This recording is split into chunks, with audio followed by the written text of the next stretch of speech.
Hello friends. Best central railways में आप सभी का स्वागत है। आज हम देखने वाले हैं रेलवे एलडीसी के थ्रू सीनियर क्लर्क के लिए पूछे गए प्रीवियस ईयर क्वेश्चन पेपर जो कि आने वाले रेलवे एग्जाम के लिए उपयोगी हो सकते हैं। उससे पहले यदि आप चैनल में नए हैं तो चैनल को सब्सक्राइब कर लें ताकि ऐसी वीडियो आपको मिलती रहे। और इसका पीडीएफ आप टेलीग्राम के माध्यम से डाउनलोड कर सकते हैं, जिसका लिंक इसी वीडियो के डिस्क्रिप्शन में मिल जाएगा। इसमें पहला क्वेश्चन है, हाल ही में खबरों में रहा इजराइल देश निम्नलिखित में से किस महाद्वीप में स्थित है। तो इजराइल देश किस महाद्वीप में स्थित है? तो ये स्थित है एशिया में। Option number B. अगला है, एक राष्ट्र एक चुनाव पर उच्च स्तरीय समिति के अध्यक्ष कौन थे?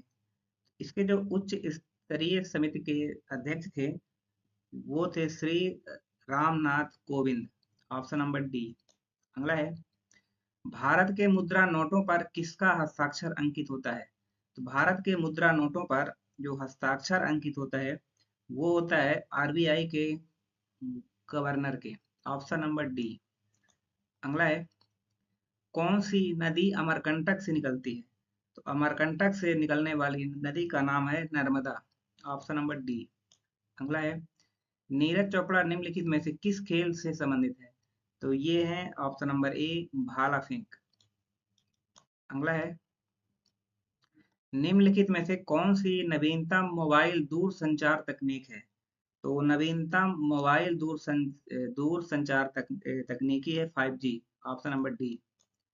अगला है, निम्नलिखित में से कौन सा विश्व का सबसे बड़ा वर्षा वन है? तो इसका सही आंसर होगा ऑप्शन नंबर बी, अमेजन। अगला है, निम्नलिखित में से कौन सा भारत का राष्ट्रीय पक्षी है? तो भारत का राष्ट्रीय पक्षी है मोर। ऑप्शन नंबर ए। अगला क्वेश्चन है, भारत की नई संसद भवन का आकार क्या है? तो नई संसद भवन का आकार है त्रिकोणीय। Option number C. अगला है, हाल ही में आयोजित G20 शिखर सम्मेलन में निम्नलिखित में से किसे 21वें सदस्य के रूप में शामिल किया गया है? तो जो 21वां मेंबर है वो है न्यूयॉर्क। ऑप्शन नंबर में इंग्लिश और हिंदी में थोड़ा सा मिस्टेक है। इसका हिंदी वाला आंसर रॉन्ग है। इसका सही होगा option number D, African union. अगला क्वेश्चन है, देश में रेलवे स्टेशनों के सुधार और आधुनिकीकरण के लिए निम्नलिखित में से कौन सी योजना शुरू की गई है? तो ये योजना है Amrit Bharat station scheme. Option number D. अगला क्वेश्चन है, रायपुर मंडल में निम्नलिखित में से कौन सा स्टेशन यात्री ट्रेन से जुड़ने वाला नवीनतम स्टेशन है? इसका सही आंसर होगा ऑप्शन नंबर ए, तड़ोकी। अगला है, छत्तीसगढ़ राज्य की सीमा किस राज्य से लगती है? तो छत्तीसगढ़ राज्य की सीमा जो लगती है वो लगती है उत्तर प्रदेश। ऑप्शन नंबर ए। अगला है, इंटीग्रल कोच फैक्ट्री कहाँ स्थित है? इंटीग्रल कोच फैक्ट्री है चेन्नई। ऑप्शन नंबर सी।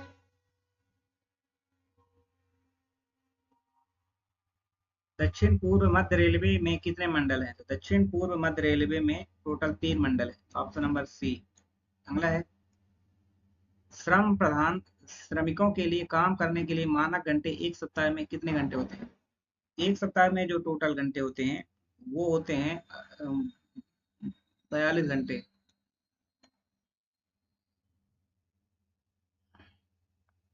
ऑप्शन नंबर ए। अगला है, निम्नलिखित में से किसे अपवर्जित के रूप में वर्गीकृत किया गया है? तो अपवर्जित के रूप में जो वर्जित किया गया वर्गीकरण किया गया है वो है मैट्रन, रेलवे स्कूल के शिक्षक, स्टेनो, ऊपर के सभी। ऑप्शन नंबर डी, ऊपर के सभी। अगला है, रात्रि ड्यूटी शब्द को HOER में डैश के बीच ड्यूटी के रूप में परिभाषित किया गया है। HOER में जो रात्रि का टाइम होता है वो होता है रात्रि 22 बज के सुबह 6 बजे तक। Option number D. अगला है, HOER के अनुसार अनुभाग नियंत्रक नियंत्रक को किसके रूप में वर्गीकृत किया गया है? इसको जो वर्गीकृत किया गया है वो है श्रम प्रधान। Option number A, intensive. अगला क्वेश्चन है, HOER का फुल फॉर्म क्या है? तो HOER का फुल फॉर्म होता है hours of employment regulation, option number B. अगला क्वेश्चन है, नर्सिंग कर्मियों को ड्रेस भत्ता कितना मिलता है? तो इनको मिलता है 1800 रुपए प्रति माह, ऑप्शन नंबर डी। अगला क्वेश्चन है, न्यूनतम मजदूरी अधिनियम किस वर्ष पारित किया गया था? तो न्यूनतम मजदूरी अधिनियम ये पारित किया गया था 1948 में, ऑप्शन नंबर ए। अगला क्वेश्चन है, निम्नलिखित में से कौन सा फॉर्म टैक्स क्रेडिट स्टेटमेंट के लिए है? तो टैक्स क्रेडिट स्टेटमेंट के लिए जो फॉर्म यूज किया जाता है वो किया जाता है form 26AS, option number C. अगला है, स्वयं के अनुरोध स्थानांतरण के मामले में अनुमेय CTG की राशि कितनी परसेंट है? तो ये है 10%, ऑप्शन नंबर ए। और अगला क्वेश्चन है, NPA नॉन प्रैक्टिसिंग भत्ता के लिए कौन पात्र होते हैं? तो ये पात्र होते हैं डॉक्टर्स, ऑप्शन नंबर डी। अगला क्वेश्चन है, टैक्स के मामले में ब्रेक जर्नी की अनुमति नहीं है। स्थानांतरण पास, स्कूल पास, निपटान पास या सेवानिवृत्ति के बाद मानार्थ पास। इसका सही आंसर होगा ऑप्शन नंबर सी, निपटान पास। अगला है, उच्च कक्षा का पास कब जारी किया जा सकता है? उच्च कक्षा के पास तब जारी किया जा सकता है चिकित्सीय चिकित्सीय आधार पर, ऑप्शन नंबर सी। अगला है, पास धारक का परिचारक कौन हो सकता है? तो पास धारक के जो परिचारक होते हैं वो होते हैं पूर्णकालिक वेतन भोगी नौकर, ऑप्शन नंबर सी। अगला क्वेश्चन है, निम्नलिखित में से कौन सा रेलवे में मेटल पास नहीं है? प्लेटिनम, गोल्ड, सिल्वर या ब्रॉन्ज। तो इसका सही आंसर होगा ऑप्शन नंबर ए, प्लेटिनम। अगला है, विधवा पास योजना किस वर्ष शुरू की गई थी? तो ये योजना शुरू की गई थी सन 1987 में, ऑप्शन नंबर बी। अगला है, रेलवे में कितने वर्ष की सेवा पूरी करने वाले अराजपत्रित रेलवे कर्मचारी के लिए अध्ययन अवकाश स्वीकृत किया जा सकता है? तो इसका सही आंसर है ऑप्शन नंबर डी, 5 वर्ष। अगला है, किस सीमा तक मातृत्व अवकाश को किसी भी प्रकार के अवकाश के साथ जोड़ा जा सकता है? 1 वर्ष, 2 वर्ष, कोई सीमा नहीं या इनमें से कोई नहीं। इसका सही आंसर है ऑप्शन नंबर बी, 2 वर्ष। अगला है, गर्भपात के लिए किस अवधि का मातृत्व अवकाश दिया जा सकता है? तो ये दिया जा सकता है 45 दिन, ऑप्शन नंबर बी। अगला है, 1000 किलोमीटर से अधिक दूरी के स्टेशन पर ट्रांसफर पर कितना ज्वाइनिंग टाइम मिलता है? तो 1000 से अधिक किलोमीटर से अधिक दूरी पर यदि ट्रांसफर होता है तो इसके लिए जो टाइम मिलता है वो मिलता है 12 दिन, ऑप्शन नंबर बी। अगला है, मंत्रालयिक कर्मचारी डैश की अवधि के भीतर प्रतिपूरक अवकाश का लाभ उठा सकते हैं? तो इसके लिए सही आंसर होगा ऑप्शन नंबर डी, इनमें से कोई नहीं। अगला है, किस नियम के तहत बिना आरोप पत्र जारी किए कर्मचारी को हटाया जा सकता है? तो ये रूल है ऑप्शन नंबर बी, नियम 14 का 2। अगला है, D&A नियम डैश के उल्लंघन पर लागू होते हैं? सेवा नियम, आचरण नियम, रेलवे अधिनियम या इनमें से कोई भी नहीं। इसका सही आंसर है ऑप्शन नंबर बी, आचरण नियम। अगला है, निलंबन एक कैसा दंड होता है? मेजर, माइनर, अक्षम या इनमें से कोई नहीं। इसका सही आंसर है ऑप्शन नंबर डी, इनमें से कोई नहीं। अगला है, बड़ी शास्ति आरोप पत्र जारी करने के लिए किस मानक प्रपत्र का उपयोग किया जाता है? तो यहाँ पे मेजर पेनाल्टी की बात की गई है, तो मेजर पेनाल्टी के लिए होता है SF5, ऑप्शन नंबर बी। अगला है, मानक फॉर्म 4 कर्मचारियों को डैश के समय जारी किया जाता है? निलंबन, जांच करना, निलंबन रद्द करना या इनमें से कोई नहीं। तो SF4 होता है वो जारी किया जाता है निलंबन रद्द करने के लिए, ऑप्शन नंबर सी। अगला क्वेश्चन है, GEM का पूर्ण रूप क्या है? तो GEM का फुल फॉर्म होता है government e market place, option number ए। अगला है MACP का फुल फॉर्म क्या होता है? तो MACP का फुल फॉर्म होता है modified assured career progression, option number ए। अगला है UDM किससे संबंधित है? तो UDM संबंधित होता है खरीद से, ऑप्शन नंबर डी, प्रोक्योरमेंट। अगला है NPS का फुल फॉर्म क्या है? NPS का फुल फॉर्म है national pension scheme, option number D. अगला है HRMS का फुल फॉर्म क्या है? HRMS का फुल फॉर्म होता है human resource management system, option number ए। अगला क्वेश्चन है D&A नियमों के तहत निम्नलिखित में से कौन सा जुर्माना है? स्वैच्छिक सेवानिवृत्ति, अनिवार्य सेवानिवृत्ति, पेंशन या इनमें से कोई नहीं? इसका सही आंसर है ऑप्शन नंबर बी, अनिवार्य सेवानिवृत्ति।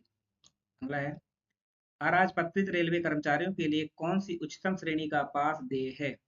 तो अराजपत्रित रेलवे कर्मचारियों के लिए जो उच्चतम श्रेणी का पास दिया जाता है वो होता है प्रथम श्रेणी पास, ऑप्शन नंबर ए। अगला है सुविधा पास PTO तब स्वीकार होते हैं जब कोई कर्मचारी डैश पर होता है। तो इसका सही आंसर होगा ऑप्शन नंबर ए, किसी भी प्रकार के अवकाश पर। अगला है PTO का फुल फॉर्म क्या होता है? तो PTO का फुल फॉर्म होता है privilege ticket order, option number C. अगला है एक सुविधा पास पर कितनी ब्रेक यात्राएं स्वीकार हैं? एक सुविधा पास पर जो ब्रेक यात्राएं स्वीकार हैं वो है इन कोई भी संख्या, ऑप्शन नंबर डी। अगला है वित्तीय औचित्य के सिद्धांत डैश से संबंधित हैं? वित्तीय औचित्य के सिद्धांत ये किससे संबंधित है? तो ये संबंधित है वित्तीय व्यय से, ऑप्शन नंबर बी। अगला है भारतीय रेलवे में अग्रदाय खातों के बारे में निम्नलिखित में से कौन सा कथन सत्य है? अग्रदाय खाते को आकस्मिकता मद में प्रभारित किया जाता है सिवाय इसके कि जहां भारतीय रेलवे कोड में अन्यथा प्रावधान किया गया हो। सेकेंड है अग्रदाय खातों को चतुर्थ श्रेणी के सेवकों और प्रभारों को डिलीवरी जैसे पैमानों द्वारा विनियमित किया जाता है जिसके लिए विभाग के प्रमुख के प्रति हस्ताक्षर की आवश्यकता होती है। और अगला है अग्रदाय खाते या तो चार्ज ऑफ स्टोर होते हैं या रेलवे के स्टोर बैलेंस का हिस्सा बनने वाले स्टोर होते हैं जो रेलवे द्वारा अपनाई जाने वाली लेखांकन प्रणाली पर निर्भर करता है। तो इसका सही आंसर होगा ऊपर के सभी, ऑप्शन नंबर डी। अगला क्वेश्चन है अंतिम जुर्माने की सूचना पर डैश के हस्ताक्षर होने चाहिए? जो फाइनल पेनल्टी है उस पर किसके हस्ताक्षर होने चाहिए?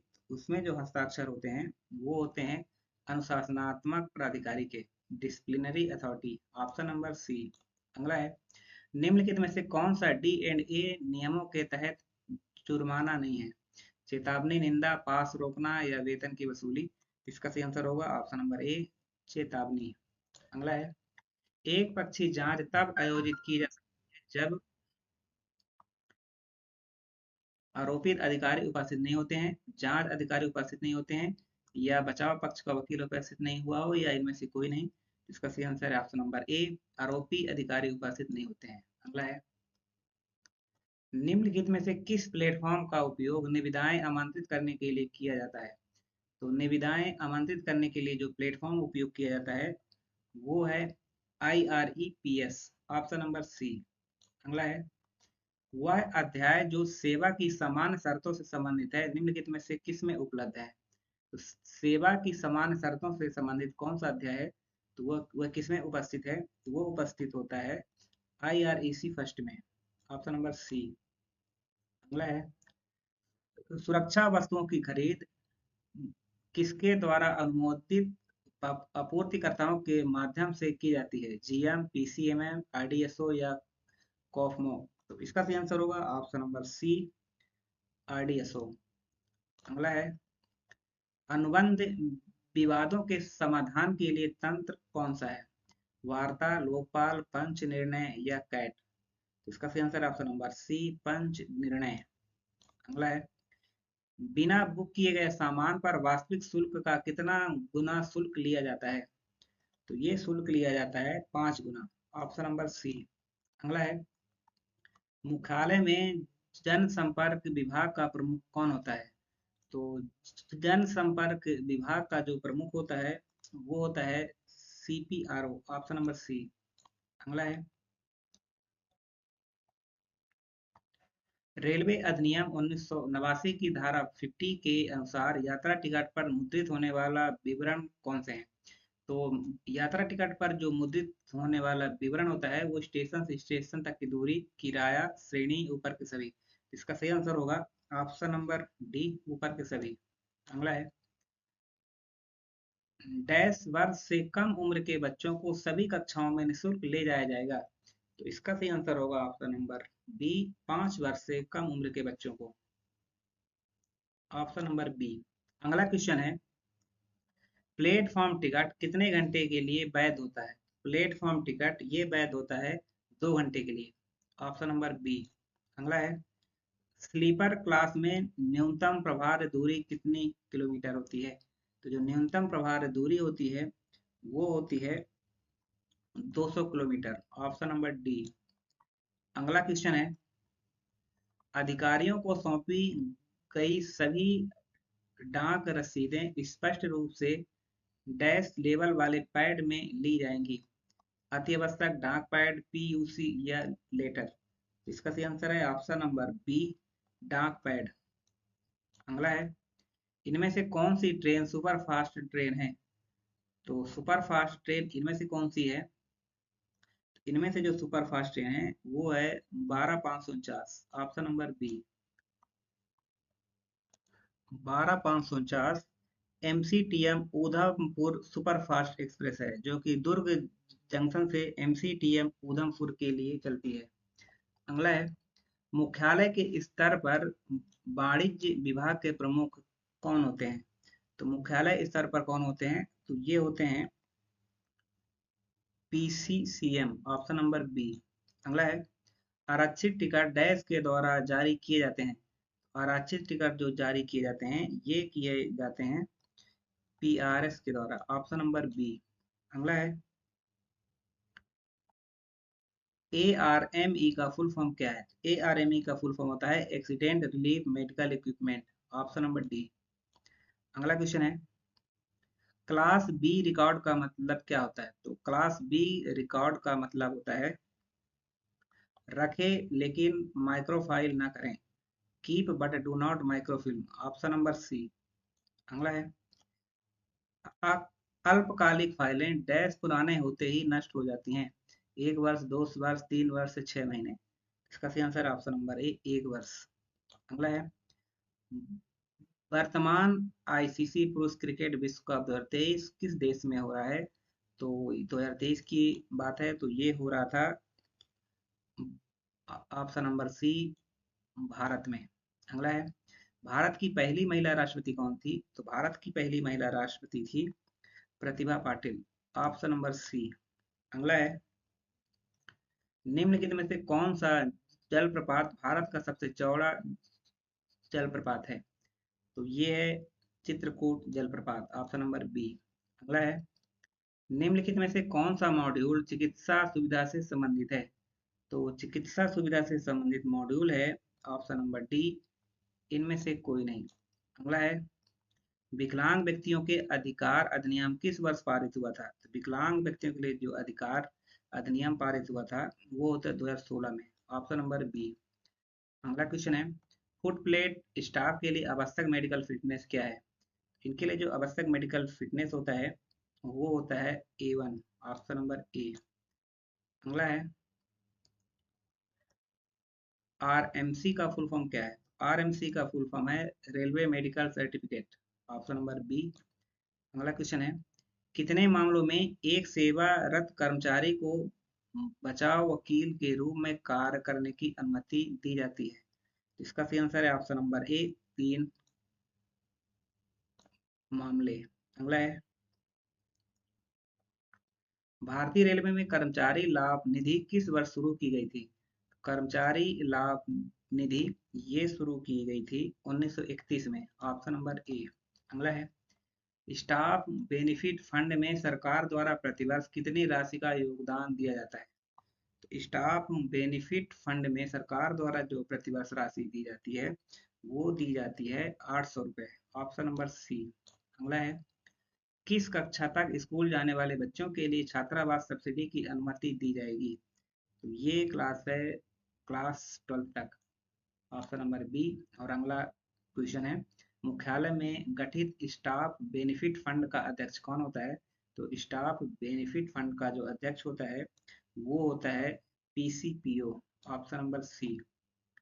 अगला है, कर्मचारी लाभ निधि का प्रबंधन कौन करता है? तो कर्मचारी लाभ निधि का जो प्रबंधन करता है वो करता है मुख्यालय पर एक कमेटी का गठन किया गया। Option number C. अगला है, अंतिम रेल बजट किस वर्ष प्रस्तुत किया गया था? अंतिम रेल बजट है वो प्रस्तुत किया गया था 2016 में। Option number B. अगला है, रोलिंग स्टॉक के लिए परिचालन का खर्च किसके तहत आता है? तो रोलिंग स्टॉक के लिए जो परिचालन का खर्च आता है वो आता है मांग संख्या 8, डिमांड नंबर 8। ऑप्शन नंबर ए। अगला है, यात्री सुविधाएं किसके अंतर्गत आती हैं? तो यात्री सुविधाएं आती हैं PH53। Option number B. अगला है, अर्क्स प्रोग्राम तैयार करने और रेलवे बोर्ड भेजने के लिए नोडल अधिकारी कौन होते हैं? तो इसके लिए जो नोडल अधिकारी होते हैं वो होते हैं PCE। ऑप्शन नंबर ए। अगला है, यात्री सुविधाएं योजना प्रमुख के तहत कार्यों के लिए प्रयोजक प्राधिकारी कौन है? इसके लिए जो प्रयोजक प्राधिकारी होते हैं वो होते हैं PCCM। Option number B. अगला है, ATVM का फुल फॉर्म क्या होता है? तो ATVM का फुल फॉर्म होता है option number B, automatic ticket vending machine. अगला है, IRCTC का फुल फॉर्म क्या है? IRCTC का फुल फॉर्म है Indian railways catering and tourism corporation. Option number ए। अगला है, जोनल रेलवे के प्रमुख कौन होते हैं? तो जोनल रेलवे के जो प्रमुख होते हैं वो होते हैं GM। Option number B. अगला है, हुबली किसका मुख्यालय है? तो हुबली जो मुख्यालय है वो है SWR,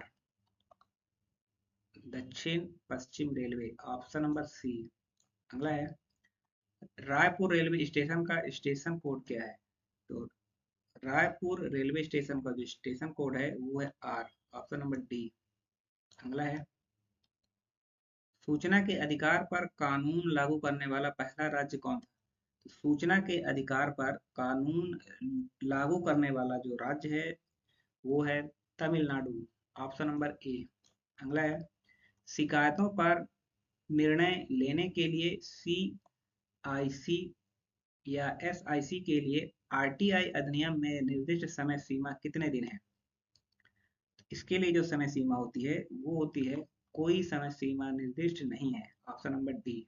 अगला है, RTI अधिनियम के तहत CPIO पर अधिकतम कितना जुर्माना लगाया जा सकता है? तो ये लगाया जा सकता है ऑप्शन नंबर बी, 25,000 रुपये। अगला है, सूचना के अधिकार अधिनियम की निम्नलिखित में से किस धारा के तहत प्रत्येक सार्वजनिक प्राधिकरण को अपने संगठन कार्य कर्तव्यों आदि के सभी विवरण प्रकाशित करने होंगे? धारा 1, 2, 3 या धारा 4? इसका सही आंसर ऑप्शन नंबर डी, धारा 4। अगला है, भारत के वर्तमान मुख्य सूचना आयुक्त कौन है जो सूचना के लिए अनुरोध करने वाले नागरिक के अलावा किसी अन्य व्यक्ति और RTI अधिनियम के तहत एक सार्वजनिक प्राधिकरण को डैश कहा जाता है? तो इसका सही आंसर होगा ऑप्शन नंबर सी, तृतीय पक्ष। अगला है, भारत सरकार के कार्यालयों में किस प्रकार के रबर स्टैंप का उपयोग किया जाता है? तो इनके लिए जो रबर पैड होता है वो होता है हिंदी एवं अंग्रेजी द्विभाषी। Option number C. अगला है, प्रथम राजभाषा आयोग के अध्यक्ष कौन थे? तो प्रथम राजभाषा आयोग के अध्यक्ष थे बाल Gangadhar Kher, BG Kher. Option number ए। अगला है, मंडल रेल कार्यालय की राजभाषा कार्यान्वयन समिति के अध्यक्ष कौन होते हैं? तो राजभाषा कार्यान्वयन समिति के अध्यक्ष मंडल रेल कार्यालय में जो होते हैं वो होते हैं सीनियर DPO।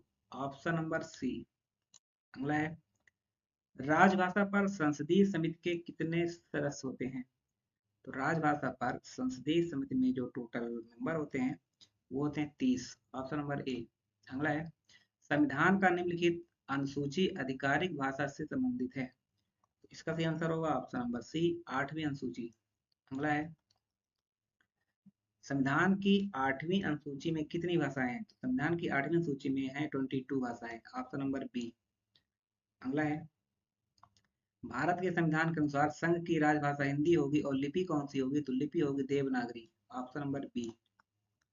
अगला है, राजभाषा नियमों के अनुसार भारतीय संघ को कितने क्षेत्रों में विभाजित किया गया है?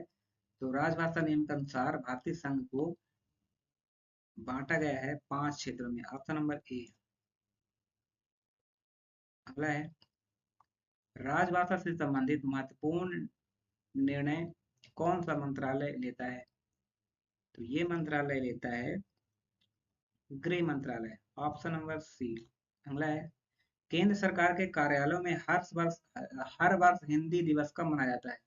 हर वर्ष हिंदी दिवस मनाया जाता है 14 सितंबर को। Option number D.